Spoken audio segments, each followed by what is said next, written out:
Ai defeats the Israelites. But Israel violated the instructions about the things set apart for the Lord. A man named Achan had stolen some of these dedicated things, so the Lord was very angry with the Israelites. Achan was the son of Carmi, a descendant of Zimri son of Zerah, of the tribe of Judah. Joshua sent some of his men from Jericho to spy out the town of Ai, east of Bethel, near Bethaven. When they returned, they told Joshua, "There's no need for all of us to go up there. It won't take more than 2,000 or 3,000 men to attack Ai. Since there are so few of them, don't make all our people struggle to go up there." So approximately 3,000 warriors were sent, but they were soundly defeated. The men of Ai chased the Israelites from the town gate as far as the quarries, and they killed about 36 who were retreating down the slope. The Israelites were paralyzed with fear at this turn of events, and their courage melted away. Joshua and the elders of Israel tore their clothing in dismay, threw dust on their heads, and bowed face down to the ground before the ark of the Lord until evening. Then Joshua cried out, "O, sovereign Lord, why did you bring us across the Jordan River if you were going to let the Amorites kill us? If only we had been content to stay on the other side. Lord, what can I say now that Israel has fled from its enemies? For when the Canaanites and all the other people living in the land hear about it, they will surround us and wipe our name off the face of the earth.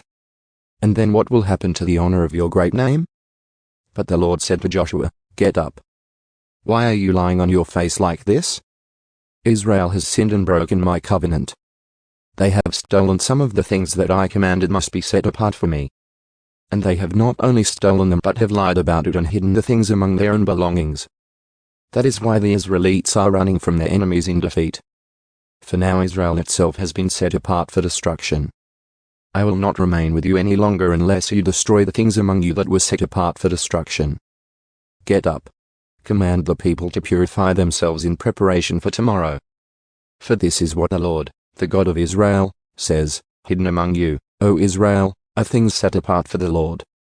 You will never defeat your enemies until you remove these things from among you. In the morning you must present yourselves by tribes, and the Lord will point out the tribe to which the guilty man belongs. That tribe must come forward with its clans, and the Lord will point out the guilty clan. That clan will then come forward, and the Lord will point out the guilty family.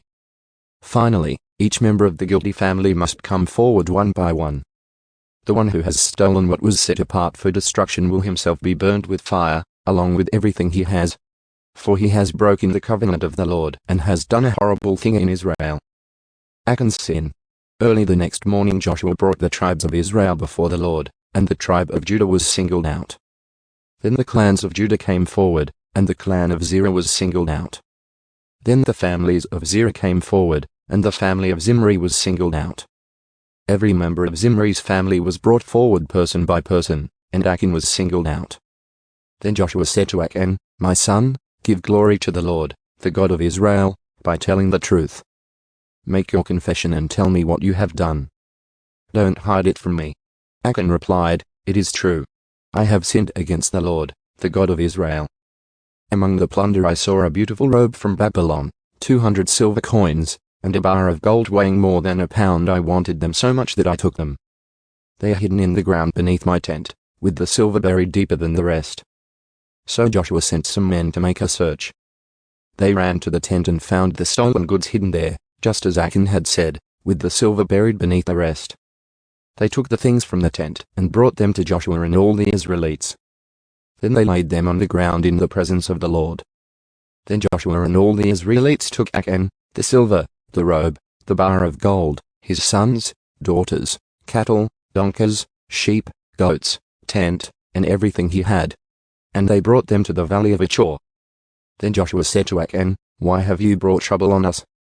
The Lord will now bring trouble on you." And all the Israelites stoned Achan and his family and burned their bodies. They piled a great heap of stones over Achan, which remains to this day. That is why the place has been called the Valley of Trouble ever since. So the Lord was no longer angry,